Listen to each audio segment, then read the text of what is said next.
Good afternoon, everyone. Welcome to the Ford School. I'm Michael Barr, the Joan and Sandy Weil Dean of this great institution. For those of you who are here, welcome physically. For those of you who are listening online, welcome virtually. Welcome to today's Policy Talks lecture, which is co-sponsored by our Science, Technology, and Public Policy program, the Department of Chemistry, the University of Michigan's Office of Research, and the Center for South Asian Studies. Today's event is part of the Ford School's annual City Foundation Lecture Series, which enables the Ford School each year to bring some of the world's most prominent policy leaders and thinkers to our campus. We're honored to be joined today by Dr. T. Ramasami, former Secretary of Science and Technology for India, who has traveled with us to be with us here today from Chennai. Dr. Ramasami is a highly distinguished scientist with an incredible record of scholarship and leadership. STPP Director Shobita Parthasarathi will introduce him more fully in a moment, but let me take this opportunity to thank him for coming and for welcoming the many appointments and meetings he's had with students and faculty already and will over the coming days. We've packed a lot into his 3-day visit, and I want to thank him for being so generous with his time. And now I'm very pleased to introduce my colleague Shobita, Associate Professor of Public Policy and Women's Studies and Director of the STPP program, one of our very dynamic and interdisciplinary centers here at the Ford School. Shobita, along with former UN President Jim Duderstadt, founded the STPP program in 2006. She is a widely cited expert on issues related to how we govern ethically and socially controversial science and technology policy issues. And she's particularly interested in how technological innovation and innovation systems can better achieve public interest and social justice goals. Shobita has done really interesting and important comparative work looking across national borders to provide broadly significant insights. Her latest book, Patent Politics, was published last spring by the University of Chicago Press. Previously, she published Building Genetic Medicine, Breast Cancer Technology, and the Comparative Politics of Healthcare from MIT Press. Findings from that first book influenced a major Supreme Court decision in 2013 that prohibited patents on isolated human genes. Shobita holds her BA in biology from the University of Chicago and a master's and PhD in Science and Technology Studies from Cornell. Please join me in welcoming Shobita to the podium. Thank you.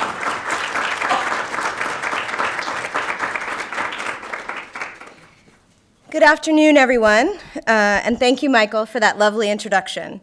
It's my great pleasure to introduce Dr. Thirumalachari Ramasami, who served the government of India as the Secretary for Science and Technology from May 2006 until 2014. He's currently a member of the Advisory Board on Education and Outreach for the Organization for the Prohibition of Chemical Weapons in The Hague. He's also an honorary professor at 7 universities and institutes of national importance in India, including the prestigious Indian Institutes for Science, Education, and Research.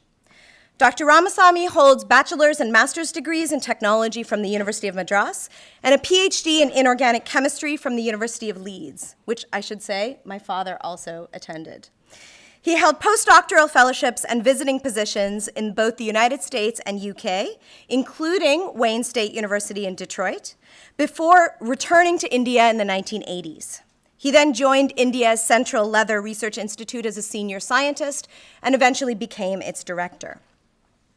As Dean Barr said, Dr. Ramasami is an accomplished scientist. He's contributed to more than 230 publications, published 8 chapters in books, filed 41 patents, and developed 12 process know-hows.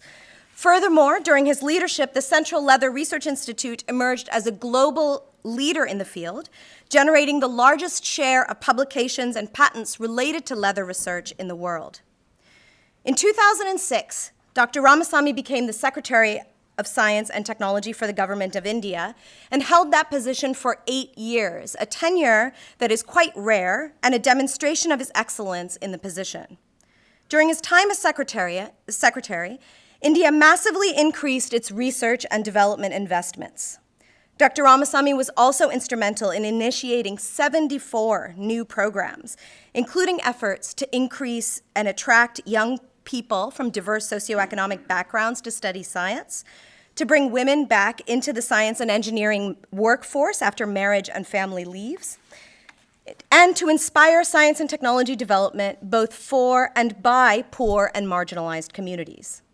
He was instrumental in developing the 2013 Science, Technology, and Innovation Policy Plan for the Government of India, and he has served as the Indian co-chair for the Indo-US Science and Technology Forum, as well as the US-India Science and Technology Commission. Finally, Dr. Ramasami has been particularly noted for his efforts to think creatively about science and technology policy in low-resource settings, including research and development for public and social good with a pro-poor orientation to technology and affordability of innovation. He also makes a compelling case for marrying collaborative excellence with competitive excellence models, and he will, I hope, discuss these themes in particular in his remarks today.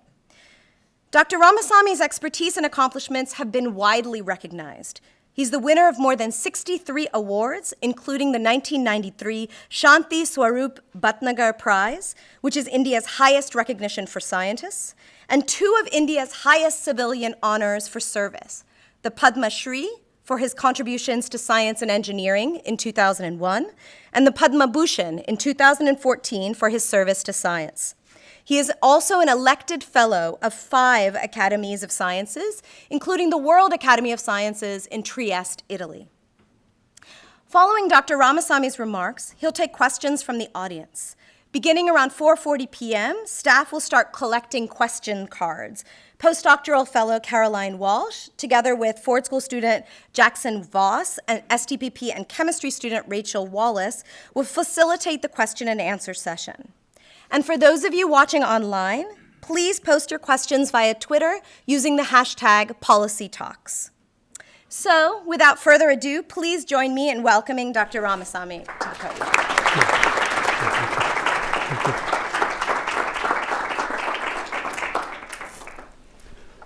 Thank you very much.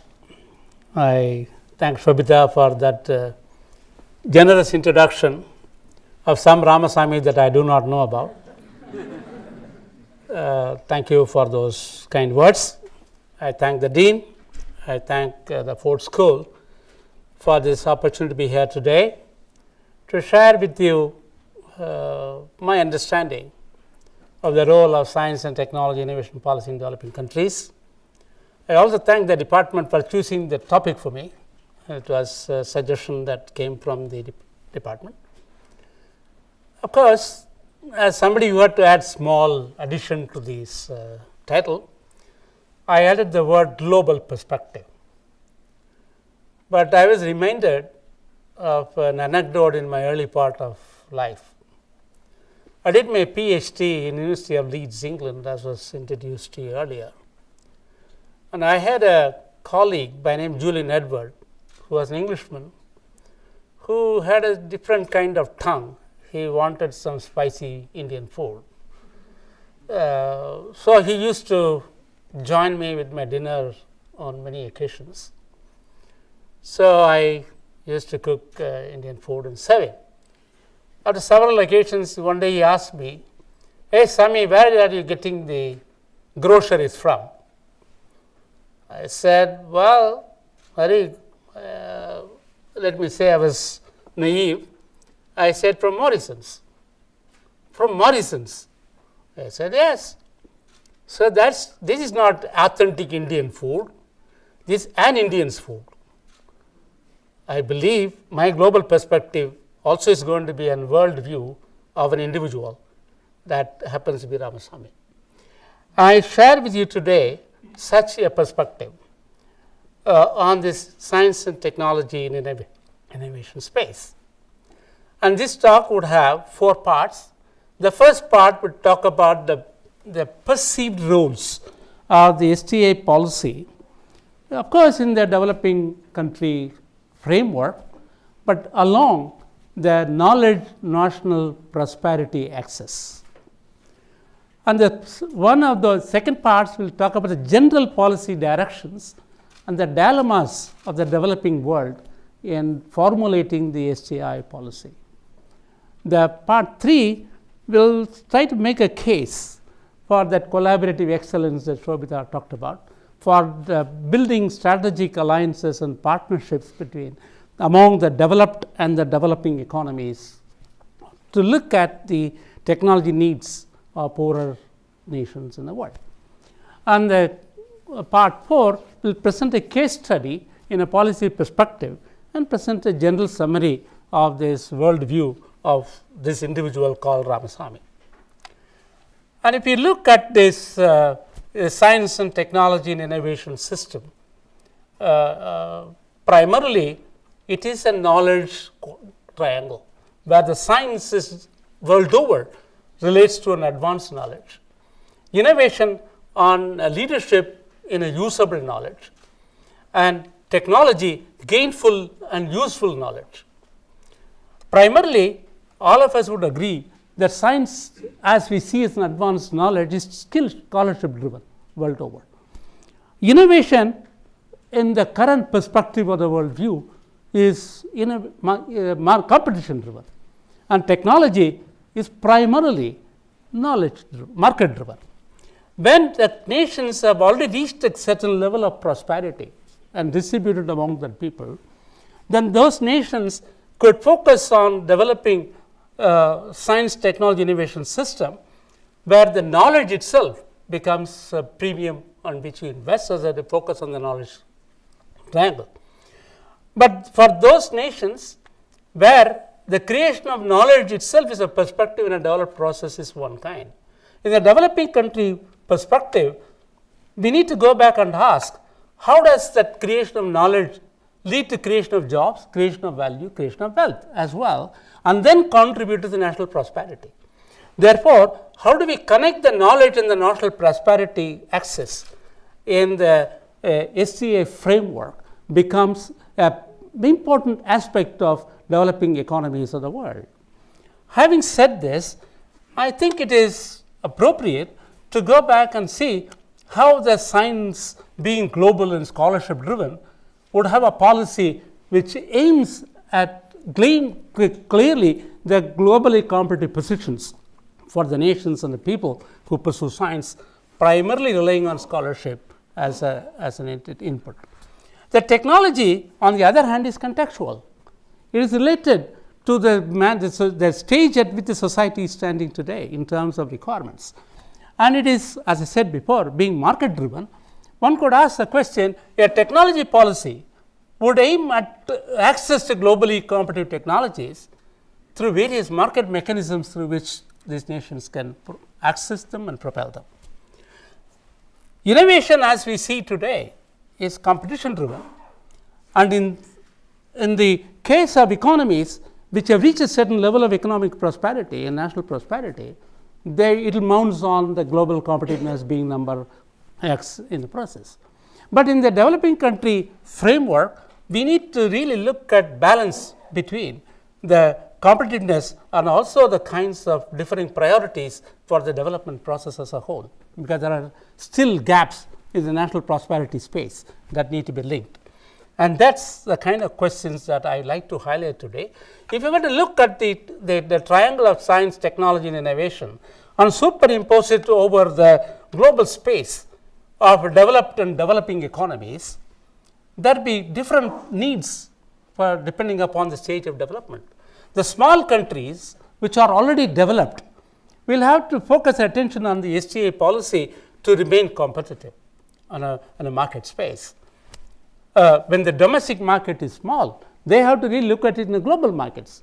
Therefore, they have to be continuously leapfrogging upon themselves to be able to remain competitive. The large developed countries with a large domestic market, they had to invest into STI to remain advanced, because you have to, many times in this global perspective, you have to run fast to stay. Otherwise, somebody will overtake you. To remain advanced, there is a position as well. And there are large economies, large size countries, but still in the developing economy. In their case, how to spread the developmental choices to people. It is not about developing an infrastructure. It's a question of how do you develop development choices to people becomes the key issue. The inclusiveness becomes an important dimension of such economies as well. There are small economies in the developing phase of life, and they constantly have to catch up with the world. Therefore, the science, technology, innovation policies in a global dynamics are driven by two opposing elements, I must say. There was a developmental agenda, while the science is common to all of them, the scholarship activity, the technology which is related to the developmental processes for a developing country become crucial, and the countries which have a certain level of national prosperity and economic space, they need to look at this x-axis of global market dynamics and stay afoot in the innovation space.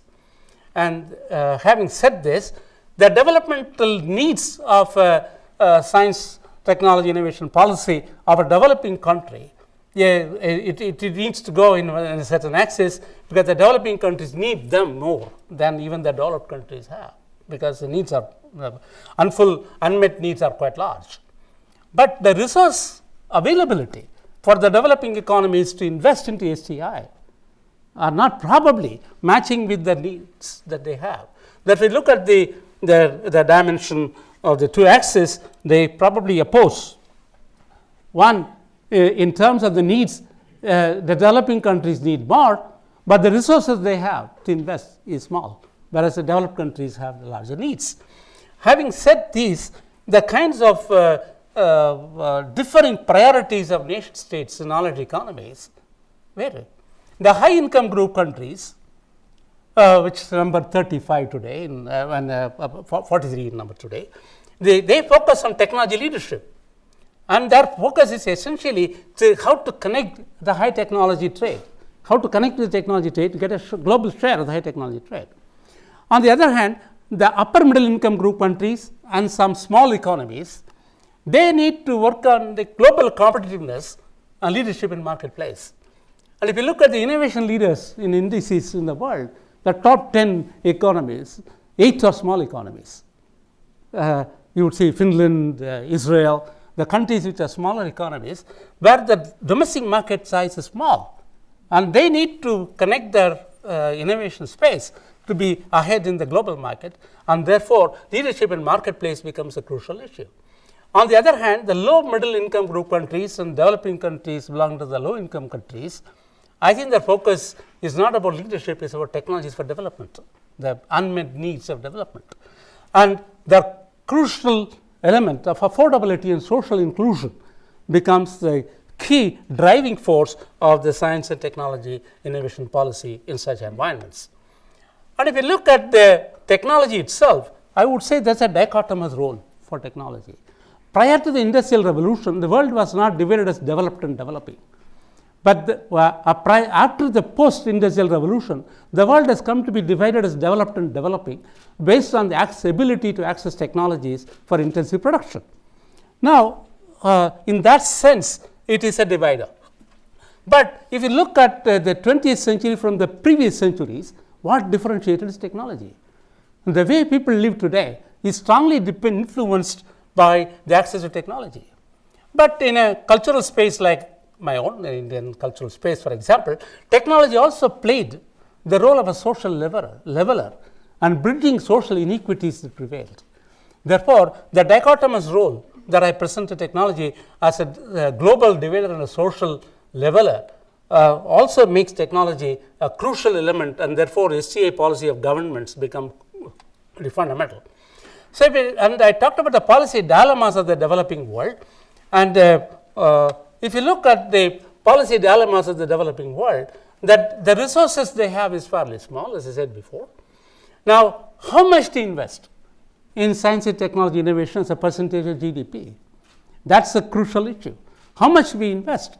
And we don't look at the gross expenditure on research and development of developed world as an expenditure, but look at the gross investment of research and development for meeting the developmental needs. Then how much to invest? How to prioritize among the two verticals, science, technology, and innovation? and how much our investments, total investments, will break the pie into science, technology, innovation space. How to motivate business to invest into R&D, how to balance between the risks and benefits of innovation, how to connect technology to the developmental agenda and the priority of the nation and their own citizens, and of course, how to maximize the social and public good of R&D while partnering the private sector. Because today, science and technology can deliver R&D products with the public good, social good, strategic good, and of course, private good. And the private sector would like to invest where R&D priorities will deliver the private good at the end of their investment period. Therefore, how to balance them? So, in terms of general policy directions of the developing world, I would like to I see that there are primarily 5 elements of the STA systems: increase investments and emphasize on innovations, expand the R&D base, connect the science to developmental agenda, and of course, a balancing act that they will have to do the inclusion and competitiveness.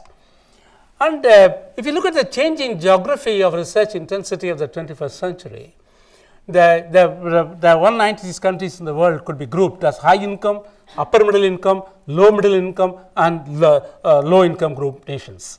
There are 35 low income group countries and 55 low middle income group countries. And if you look at the post 2000, the essentially 21st century profiles, you can see that low income, middle income group and upper middle income group countries are investing significantly, such that the share of the high income group country in the overall global investments is coming down.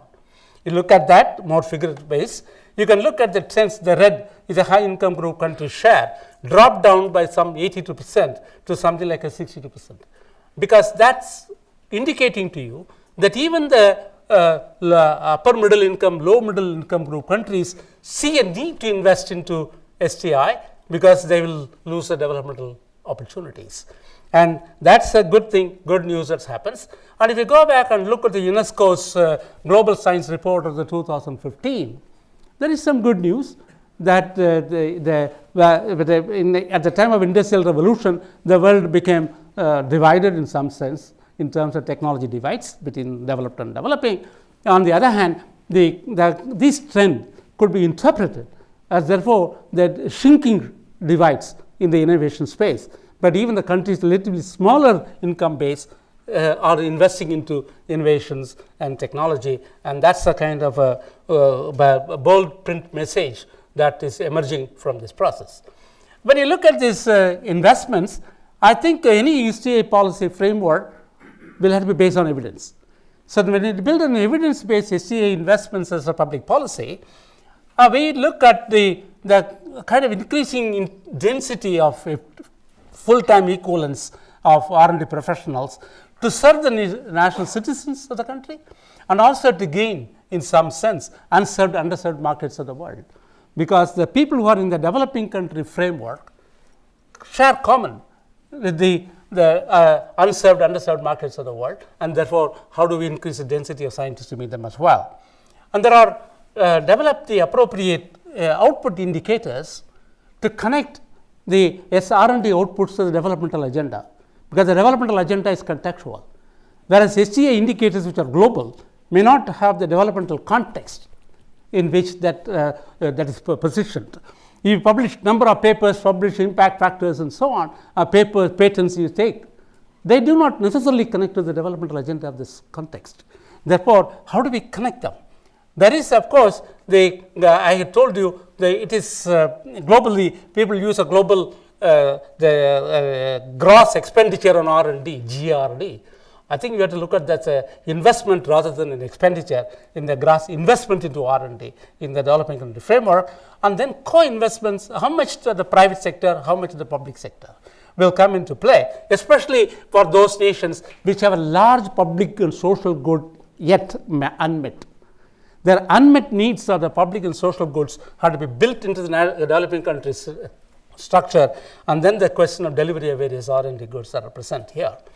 When you talk about this balancing between the public policies for technology in developing economies, we must remember the profit motives of the private sector or natural. And then there is this defense needs of nations, again, are very important commitments. Therefore, the profit motives and these national defense requirements are driving STA investments into various countries, both in the perspective of the governments and in the perspective of the private sector, for gaining market leadership and of course strategic positions. Therefore, the private good and strategic goods of R&D are driven by the profit motives and the defense needs of various governments. Then we hope that some of that goods will percolate, trickle down into social good activities as well, social good benefits as well.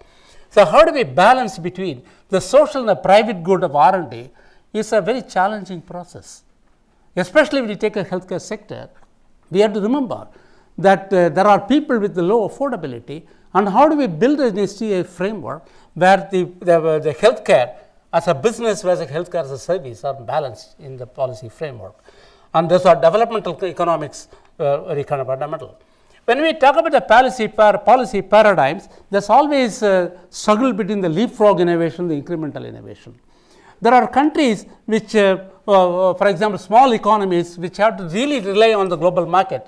They have to necessarily invest into the leapfrog innovation such that they will be better than the one-upmanship becomes important, and therefore the process of innovation and then the protection of that intellectual property and the kind of benefits that will get up become important. Therefore, they focus on competitive excellence and first mover advantages for research-led IPRs. There are also incremental and frugal innovations for public and social good. And incremental innovation does not mean it is weak. Coca-Cola is an excellent example of the world on incremental innovation over a period of time. Therefore, they will have to look at the alternative models, alternative grammars of increasing the size, and there can be collaborative excellence and the social inclusion as priorities. Now, when the social inclusion is the purpose of an innovation, then we have to be careful that the process of innovation is as important as the purpose of innovation and vice versa. And the dimensionality of challenge in developing countries, as seen from the perspective of policy bodies, I've deliberately used the word in democracies, because in democracies the civil society is quite strong. So, you have to build your policy framework in the context of the civil society's participation.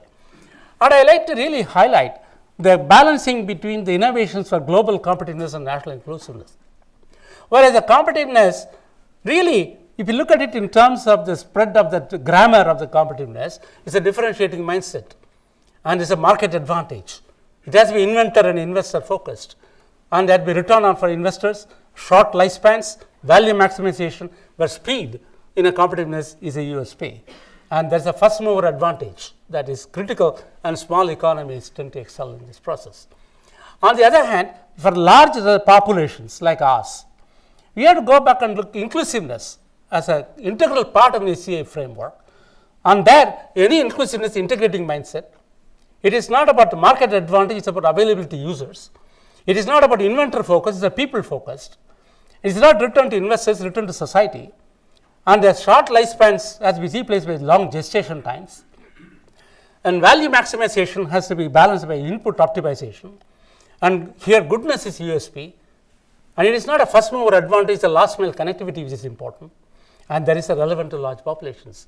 Therefore, SCA policy framework will have to integrate this competitiveness inclusiveness agenda into the framework very cleverly. So, evidence gathering for public policy system is not trivial. I have been in this policy framework in India for a while, and I know the kind of challenges that exist, especially in collecting evidence for policies. Generally, the output to outcome relationships are not easy in an incentive framework.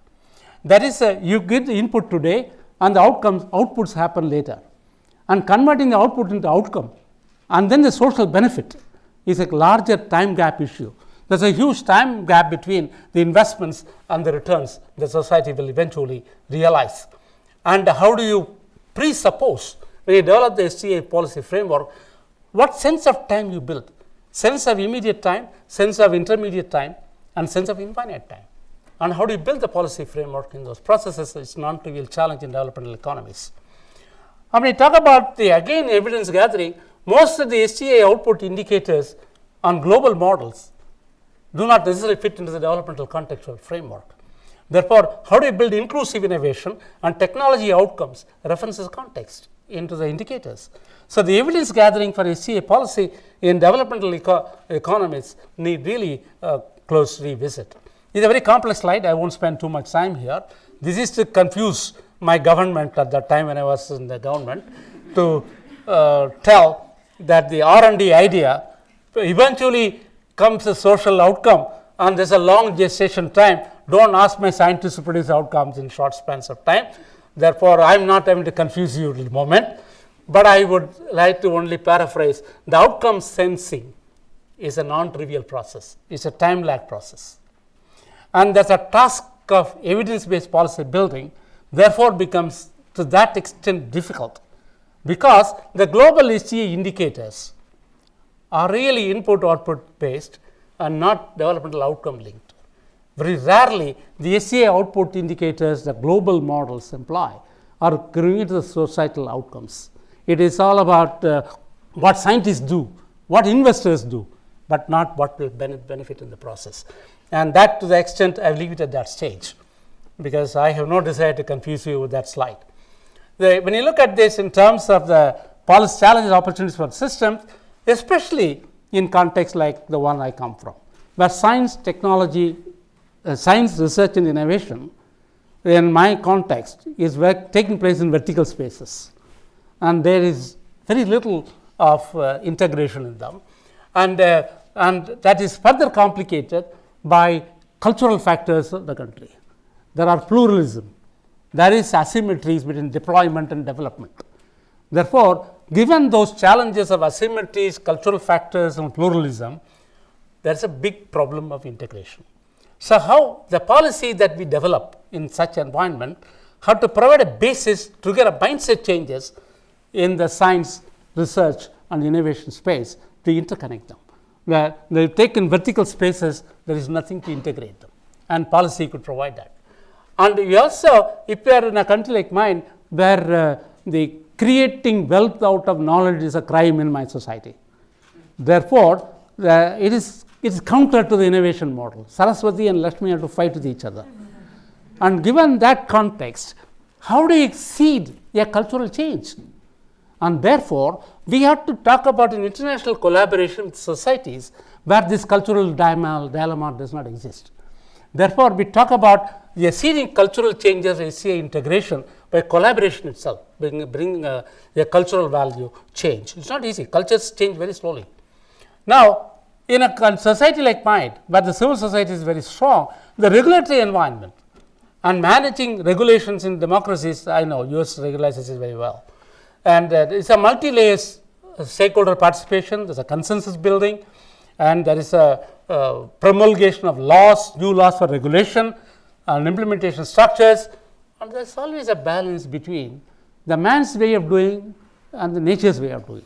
Nature follows the evolutionary path, and man wants revolutionary changes in short spans of time. And the governments in civil societies, where civil society is very strong, are handicapped. We have a big government and strong civil society, life is miserable. Therefore, the regulation parts are time consuming in that system. And when you talk about the high technology led paths for developing economies, I think how do you appraise the risk? How do we price the cost and benefits? How do you balance between social inclusion and the exclusion in access and availability, and balancing between the collaboration and competition is an issue. And good news is, if you look at the present development processes, last few years, the developing countries in Asia are emerging as a major investor into R&D with a 20% share into the global investments into research and development, where Japan, China and South Korea adopt a global resource intensive model for R&D with manufacturing as focus for R&D. India adopts a resource optimized path, and where our service economy is supporting the path for R&D, not the manufacturing process. The developing countries in South America are focusing on core strength of their core strength in terms of agriculture as a mainstay. Now the question here is developed world also facing a sustainability challenge? is a question in terms of the STA models. I would like to make a case today that for strategic partnerships through policy perspectives among the STA systems of developing and developed economies. And is that feasible? Is that required? And if you go back and look at the global intensity of nations, they are measured only in primarily two forms.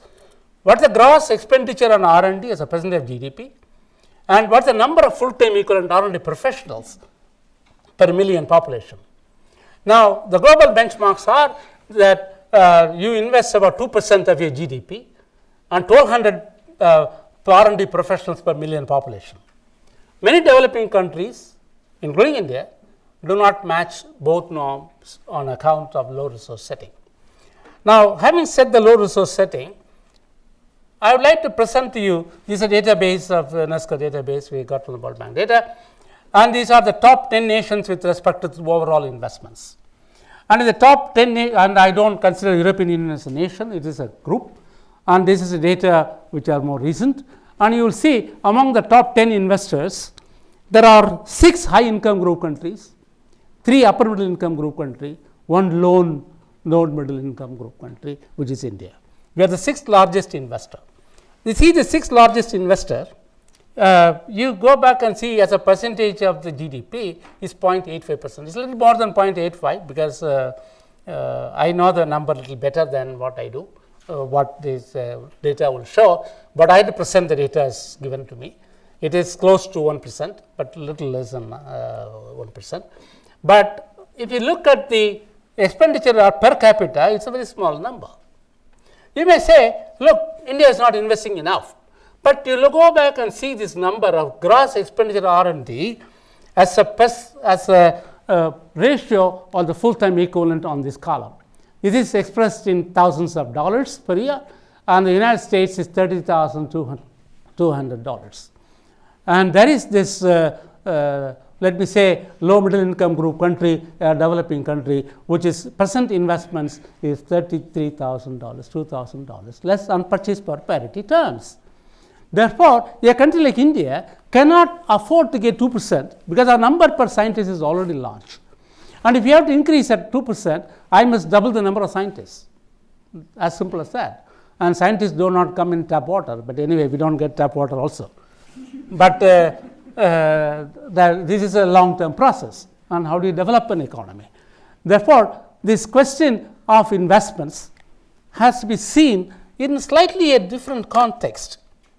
If you go back and look at the sustainability of the model of resource intensity, granted, because of the technology being very important, a lever in power equations of the world, today, if you look at the data, you will see that the manufacturing grew at 20%, but R&D investment went by 30% on a global space.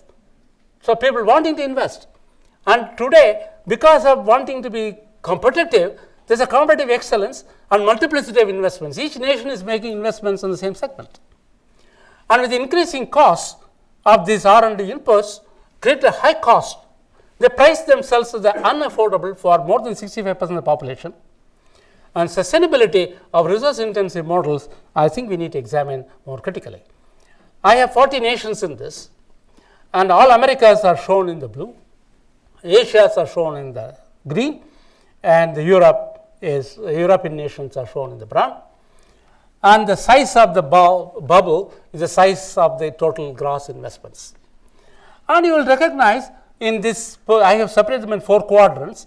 Those nations which invest less than 2% of the GDP and less than 4,000 scientists per million population belong to this group of low resource setting.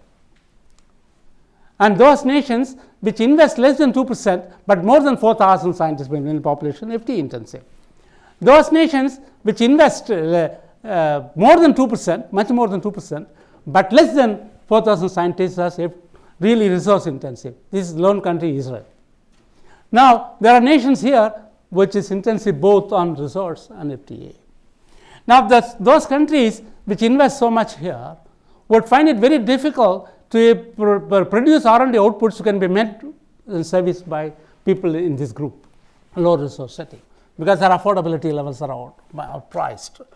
Now, if you take this overall 40 nation systems and take this 4,000 population, 4,000 scientists per million population, a $275,000 annual investment per FTE, and then calculate for serving the global population 7.5 billion.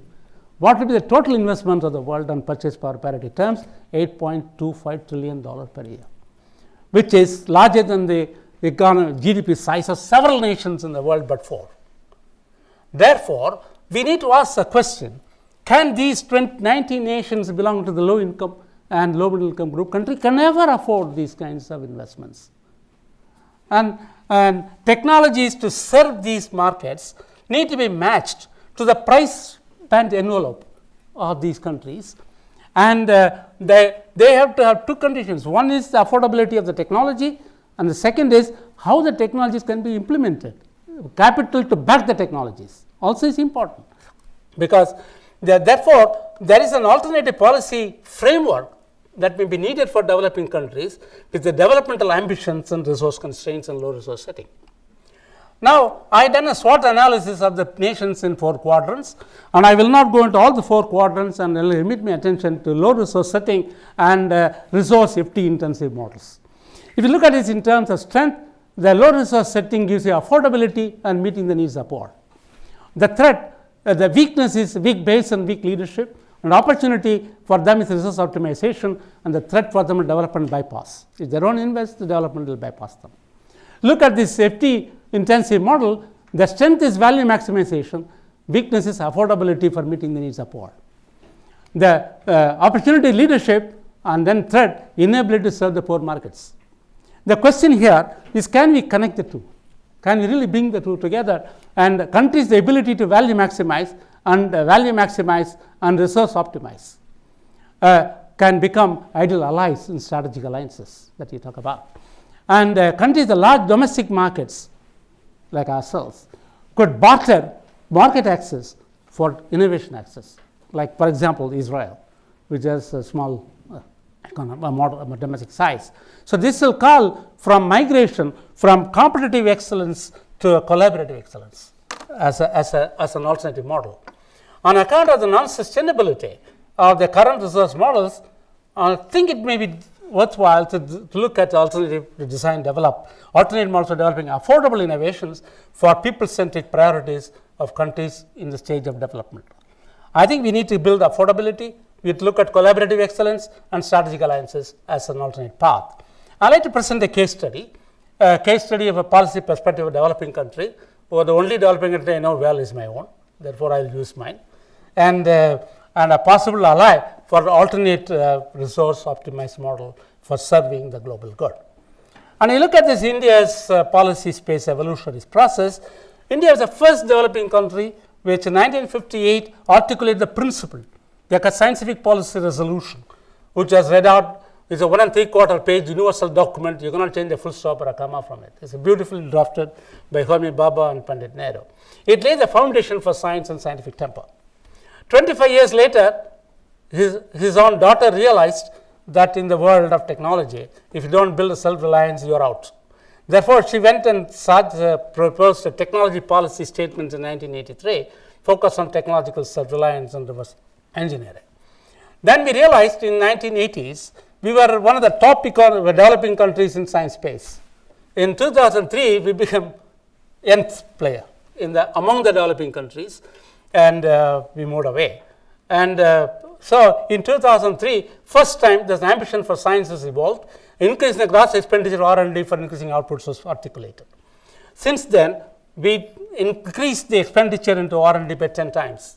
That's the number we've increased in the last 10 years. So in 2013, for science, technology, innovation policy, where I had a handle, it's an aspiration for nation, where we talk about science, research, innovation system, because they're taking part vertical spaces, integrate them, for a high technology-led path for India, and abbreviated as Srishti, and that's Srishti in Sanskrit means creation. And India's share of total investments of the 90 low-income group and low-middle-income group country, our share is 90%, 89% today. That's our total share. So many states in this group cannot afford to meet the global benchmarks of 2% gross expenditure and 1,200 million population. No nation in the world is able to get 2% unless they had 1,200 scientists per million population. India has a number of 160. Okay. Therefore, 160 to 1,200 is a long haul. India is today the sixth largest investor and wise to emerge as one among the top 6 knowledge powers in science as per her stated science policy. In terms of publications, we have become the 5th in the world. We are 15th ranked, we are today 5th in the world. In terms of patent, we are 27th, we have become 7th in the world. India enjoys advantages of developed R&D institutional infrastructure like IITs, national laboratories, and our virtue is low expertise costs. We respect our scientists, but we don't pay them. Therefore, we keep them not poor. The ratio of we take the salary of a researcher or a professor as a number of times of per capita GDP is 20.6 times. So 21 Indians are paying for one professor in India. So they deliver values. This is a long story. I will not talk about this. We have a very strong civil society. At the time when we had this policy developed, we had to balance between a relatively weak government and strong civil society. Therefore, we adopted a bottom-up approach, where the bottom-up approach, the participation of civil society, was done in 2013 policies, a very long exercise. I will not go into the details, but that draft document was put on the web, and public consultation was done, and this drafting itself was done by a science communicator, so that will reach people up. And as I told you, the single policy goal is to science research innovation system for high technology path for India, and it to integrate the science processes, and is a way forward.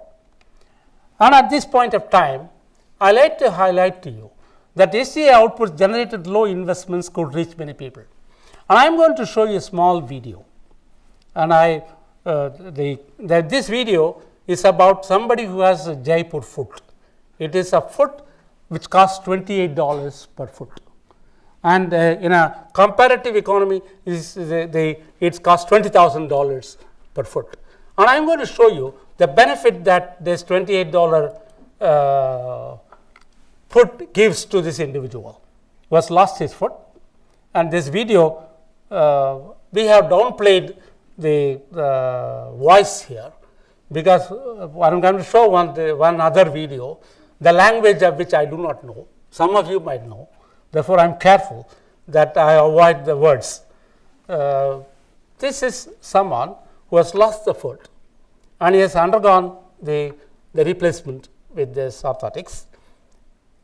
Here is a person who says that he runs a kilometer in 4 minutes and 30 seconds. I don't think I can do that. Even when I'm running away from my responsibilities. And here is a man, and I like to also show you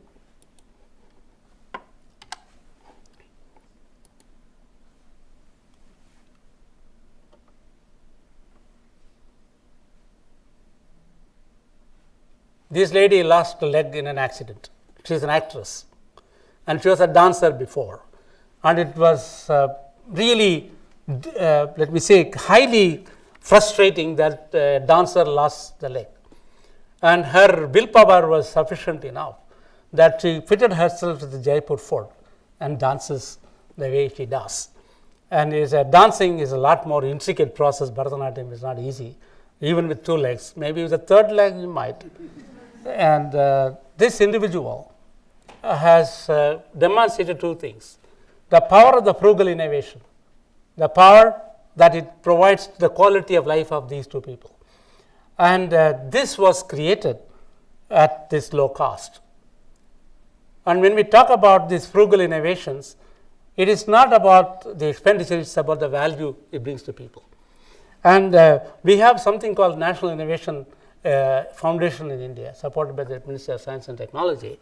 And this foundation recorded in 1 year 175,000 grassroots innovations created at relatively no cost to the country. Therefore, there is a possibility to link these to the formal innovations. In summary, the changing geographies of SCA landscape today have been mapped, and I think I made a case that the non-sustainability of this high resource setting in 4,000 scientists per million population and 2% GDP components can become very difficult because it costs the world a lot. The policy dilemmas and challenges of the developing economies, connecting it to the development processes was, I hope, articulated here. And I think a case has been made for strategic partnership among the developed and developing economies. And I think a case study of STI policy of India is presented in the framework for affordable innovations for serving the unserved, underserved markets of the world. There's a plenty. And I never use this word bottom of the economic pyramid because there is an economic model, hierarchies we build in the economic scales. I use the word base of the economic pyramid because no pyramid can stand on its vertex. It has to be on the base. And the larger number of people belong to that category. So today, when I summarize it, SCA policies of developing countries, in my opinion, an individual perspective, I must say, the worldview of Ramasami, is that it should make socio-economic sense of investments and become a science policy for people, not the people policy for science. And we also talk about public policy. I think we have to look at a science policy for people.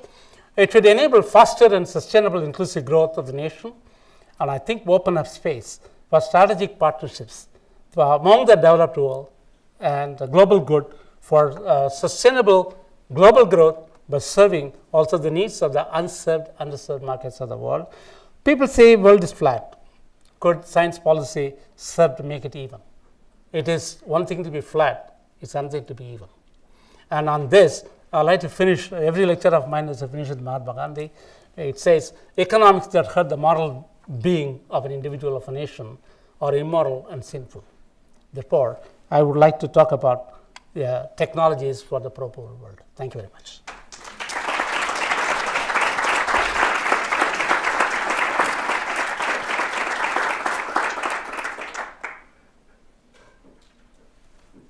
Yes, sir. All right. We're going to introduce ourselves very quickly and then start the question section. Thank you, sir, for your presentation. I think I can speak for everybody that we really appreciate you coming to talk to us. My name is Jackson Voss. I'm a Master of Public Policy student here at the Ford School and also in the Science, Technology, and Public Policy program. Hi, I'm Rachel Wallace. I am a fifth-year PhD candidate in chemistry and also in the STPP program here. All right. So I'll start with the first question.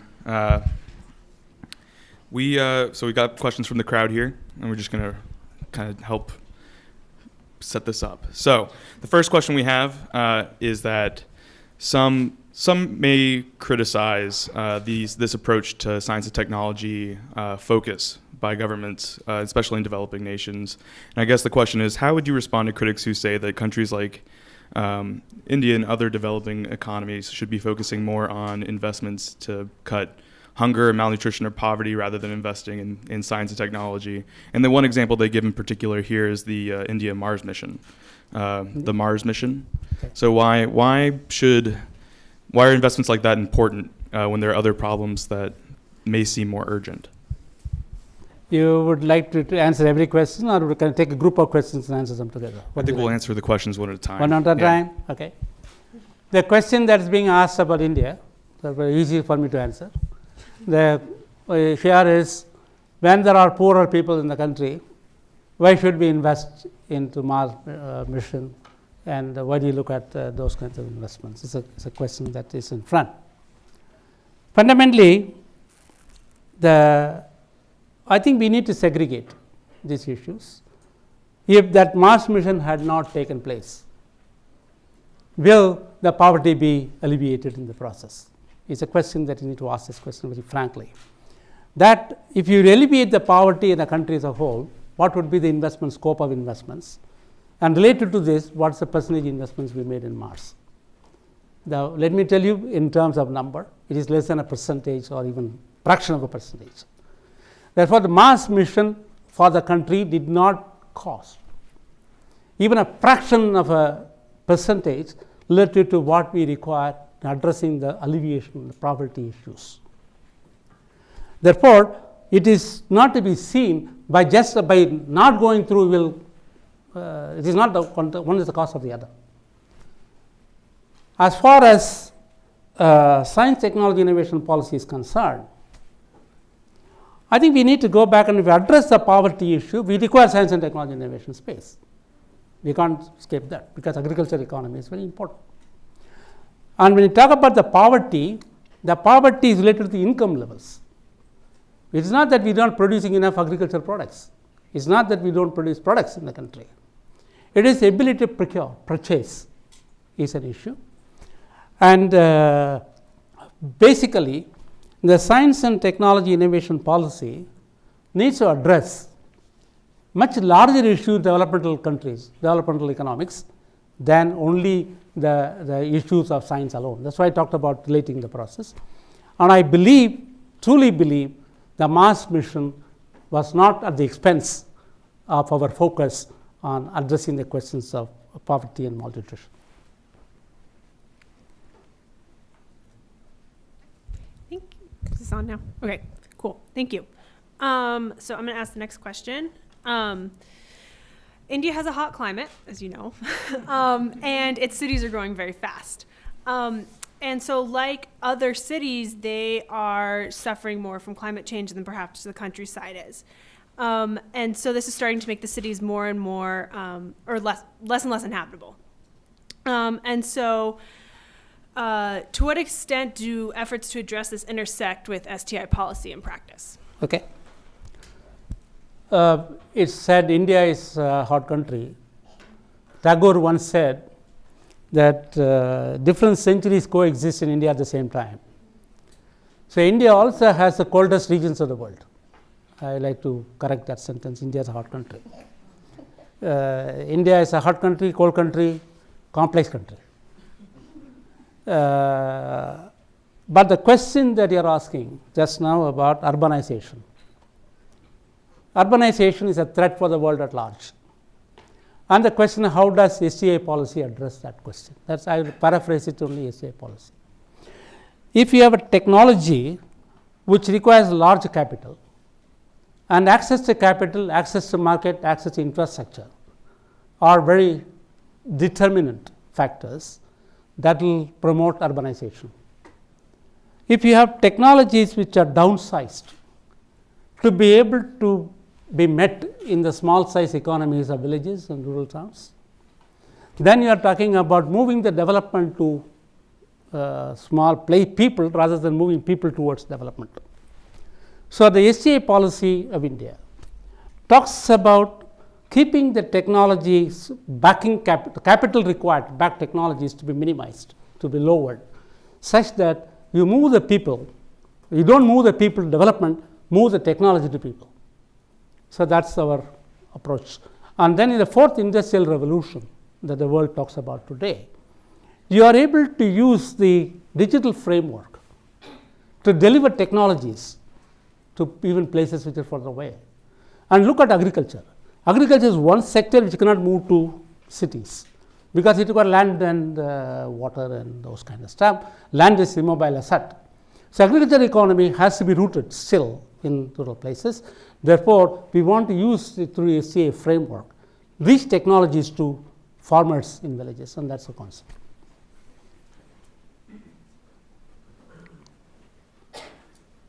So our next question, I think, is relevant not just to India actually, but has to do with pharmaceutical IP law. So we have a question. Anyway. Yeah. So we have a question about whether India and other developing countries should resist the pressure to implement stronger enforcement of Western IP law, international IP law, when it comes to serving the public good and pharmaceuticals in particular. Okay. This is a politically sensitive question. And that too is asked in the land where this will be hot contested. So I will give a more diplomatic answer, if you may say so.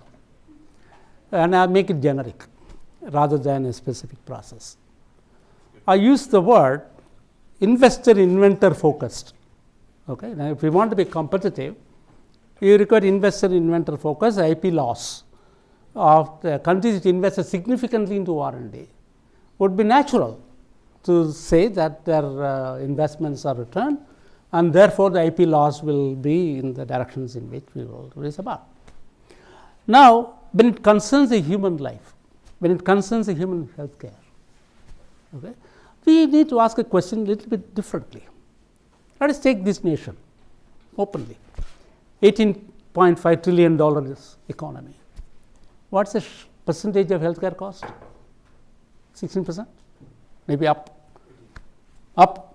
So, you are looking at, take that 18% of the 18, it gives you size of the healthcare cost, which is larger than the GDP sizes of at least 190 nations. Okay. So, you need to ask this question internally. If the healthcare costs are to be so large, what percentage of its contribution has come from this kind of a large investment based activities? Now, developing countries like ourselves, I talk about India primarily, chose a specific idea of any innovation that moves up, greening of patents, for example, should be focused on benefit to people rather than investor and inventor alone. Therefore, people centric rather than investor and inventor centric policy was required in India at the time in which it was imposed. The context will change with time. So, in 70s when this was done by Mrs. Gandhi for India, India had a huge problem of all kinds of things. Now, today India has become one of the nations from which the healthcare cost is minimized. Not only for us, for the rest of the world as well. There is a video called Fire and Blood. And that Fire and Blood is about how many lives of Africans were saved because of the AIDS problem. Therefore, I think that developing economies will have to look at not their geography, but the citizens' interest, people's interest. So, I think there's not a moral issue, but there is a developmental issue. I think I will probably stop it at that level.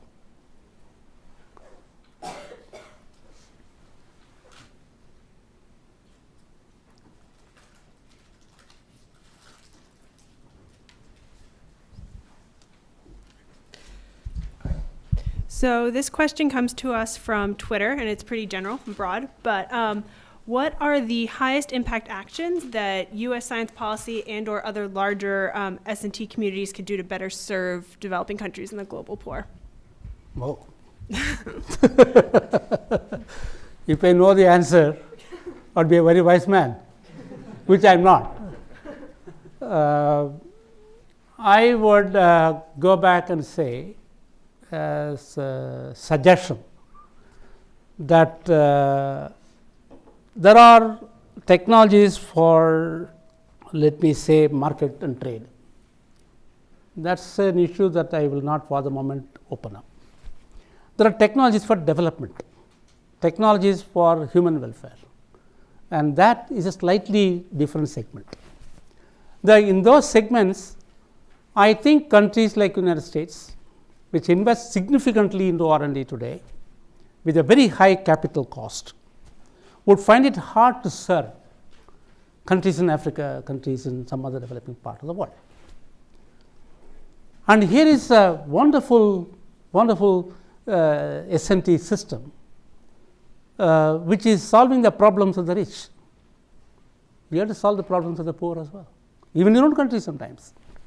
The question, therefore, is can you look at a country like a low resource like our own, which has infrastructure, which has people, but it doesn't have so many people in resource, because we have 160 per million population, we can never grow to 2,200 in a few years. The question here, can you partner? And that partnership model talks about ability to resource optimize and your strength of value maximization, and see whether that strategic alliance would provide technologies which are poorer. So, when talking about not South-South triangular collaboration, not North-South, where ultimately the products of this work should not stay within the boundaries of the two partners, but go to a third country which cannot afford to invest at all into research. And that's an opportunity that I think India, like country, or the US, like nation, should perhaps consider.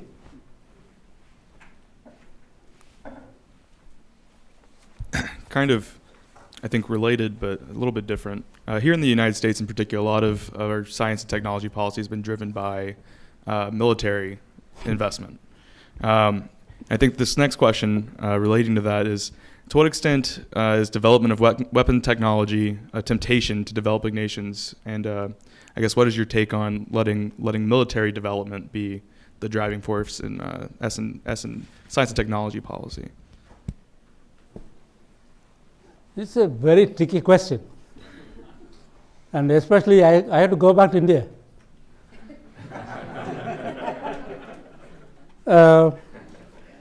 Fundamentally, nations invest into defense out of a threat perception.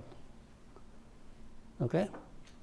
Certainly, the US in the present world cannot suffer from the threat perception as much as some of us in developing economies would have. Therefore, the logic of investment into defense-related research is related to the threat perceptions of the respective governments. However, large percentage of the defense-driven research has a trickling down effects on social good as well, and quite a lot of them.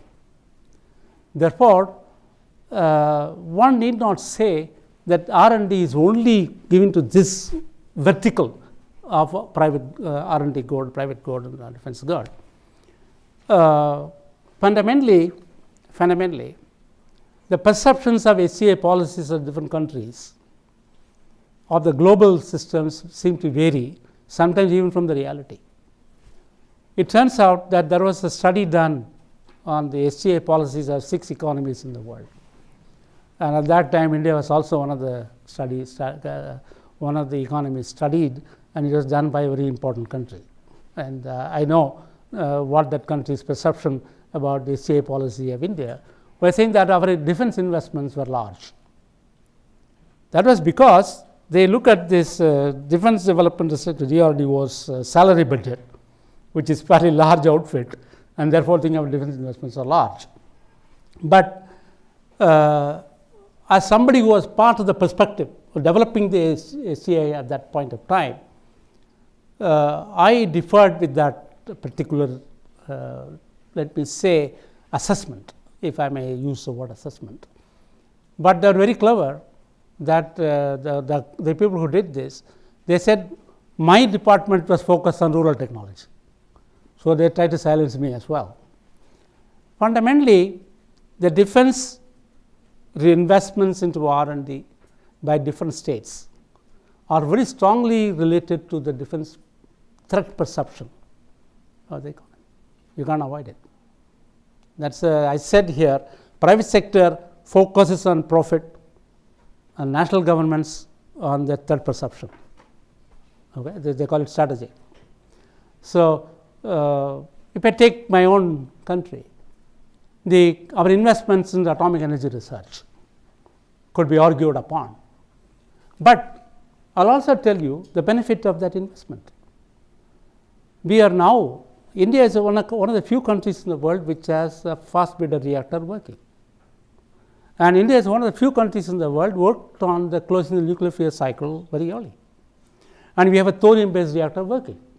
And if a thorium-based reactor actually goes into stream, we would have solved the energy problem for India for thousands of years, because enough thorium.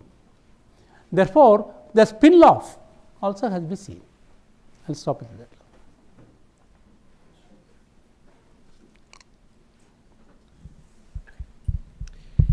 So we have a question here that is somewhat of a change of pace, but we think it's really interesting. How are current technologies, particularly this person was asking about bitcoins, how do those create challenges to technology policy development in India, specifically with consideration of jobs and anti-corruption? Job and corruption. Okay. They are two different subjects. Yeah. Okay. I hope job and corruption don't go as a unit. It's not good for any nation in the world. And I will also give you a scientist's interpretation of corruption in an economic space. So I don't want moral perception, but I think scientific perception. As far as job centers are concerned, let me tell you, between the year 2000 and 2014, I have data. And this is not, you see, STA policy is a trigger. It is not a cause or a contributor to job creation. We must be careful. It's a dog which wags the tail. Tail cannot wag the dog. And STA policy is, to me, is a tail. You cannot wag the dog. Employment is a much bigger outfit. But in 2000 and 2014, there was a period of 9 years where the employment growth was higher than the population growth. And that is a result of several factors, not just science, technology, innovation policy. STA policy that we have built has a specific element of three things: job creation, and I mentioned to you before the knowledge triangle to the connect value, wealth creation and job creation, and also parities, gender parities. Because we have a nation with nearly equal strength of two sexes, but in the economic processes, it is imbalanced. And therefore, we need to see that how do we get returns also from the investments made into women into a parity process. And therefore, the policy talks about three of them specifically in the process. And I talk about the corruption. And I certainly have not, science technology policy doesn't talk about the corruption because we are free of it. But the corruption today, in my opinion, this is personal opinion, as I said before, corruption is a result of three things. If the demand supply gap is mismatched, it's a ferment for corruption. If the access to supply is controlled by access to power, is the next stage of corruption. If the delivery of supply, delivery system of supply is very small compared to this group to be serviced, then the supply system, the delivery system, gets a premium to supply. So the rate of supply becomes an issue. Therefore, what India has done, in spite of all the big claims about corruption in the media in India, let me tell you very frankly, the percentage of population which participate in corruption one way or the other, give or take, at my childhood time was 90%. Today, it's reduced. The reason it is reduced is because the technology becomes a great tool in relieving the pressure on the delivery system. So that when I was young, I could not board a train without paying some money somewhere. I could not perhaps get a ticket in the cinema theater for paying a premium. Today, all that is digital technology delivered, and therefore, that has addressed. But the demand supply gap is still a bridging problem. Therefore, the way to address this corruption, we should not look at it as a moral issue, we should look at corruption as an economic issue. If we look at corruption as an economic issue, increase the demand supply, the need for corruption is gone. Make the whole process of decision making transparent, access to power is gone. I will tell you, finish in one sentence, the enjoyment of power is in its abuse. Therefore, we should not allow the enjoyment of power. Thank you. We're almost done. We got a couple more questions we're going to try to fit in really quick. But so this one is the question about the Jaipur foot. Yeah. Did I say that correctly? Yeah, Okay. Jaipur. Jaipur is not an outcome of India's STI policy, but what is the government of India doing to encourage or amplify or invest in frugal innovations? I have not claimed it's a part of India's innovation policy. I have not said that. Jaipur foot is not I think it is India's output, not Indian government's output. And let us be honest that country is developed by the effort of citizens, not in spite of the government sometimes. Therefore, Jaipur food is a result of an individual innovation. I think the most frugal innovation takes place outside the government framework. That is true of any place in the world, not just India. The question that is asked, what does Indian government do to support them? So I'll paraphrase only to that element. I told you before that National Innovation Foundation is truly an autonomous body, not controlled by the government but funded fully by the government. Very rarely you find a situation where the government gives money and not controlled. It's not controlled. National Innovation Foundation registered 175,000 grassroots innovations in 1 year. That's the number. Now, what we have done, National Innovation Foundation framework, helps these frugal innovators that several of them belong to, audit them, acquires certain mentors them, acquires certain even patent rights for them, and eventually enterprises to leverage them and share the benefits to the grassroots innovator. And this is fully funded by the government. But we have another one, this is structured arrangement. We have something called power of ideas, which my former department used to do. I sometimes use the word for my department, but I don't belong there anymore. This is problem of aging, I suppose, identity's problem. Now, what happens is we have the Indian Institute of Management, Ahmedabad, the Government of India, through the Department of Science and Technology, and Economic Times. We entered into a partnership. What we do, we give a call, open call. Those of them who have ideas, who have innovations which need to be elaborated and supported, we give them a call. And Indian numbers are mind-boggling always. We keep the call open, 16,000, 20,000 proposals will come. That's a number. Then we have set up something like 800 experts who will assess them and see which one is doable. And we shortlist them for a process. And when you come to through 200, 300 innovations, Indian Institute of Management, Ahmedabad, provide these innovators a business plan for taking it to the next stage, and then invite the angel investors into this process. And they make pitch presentations to these people. And this is helped by IIM Ahmedabad and the Economic Times, which is a newspaper, which gives a pro bono advertisement at a fairly no cost process. And the Government of India, through my former department, provides a seed capital of 1.5 to 2 million rupees to really develop this into a program. And on the average, through this Power of Ideas scheme, we are able to convert this 200, 300 ideas which come out into 100, 150 startup companies in a period of time. And we also help them to acquire IPRs and protect them in the process. This is some activities of the Government of India. These are still small drop in the ocean. Absolutely.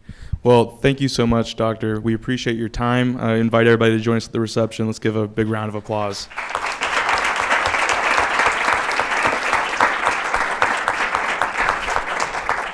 Thank you very much.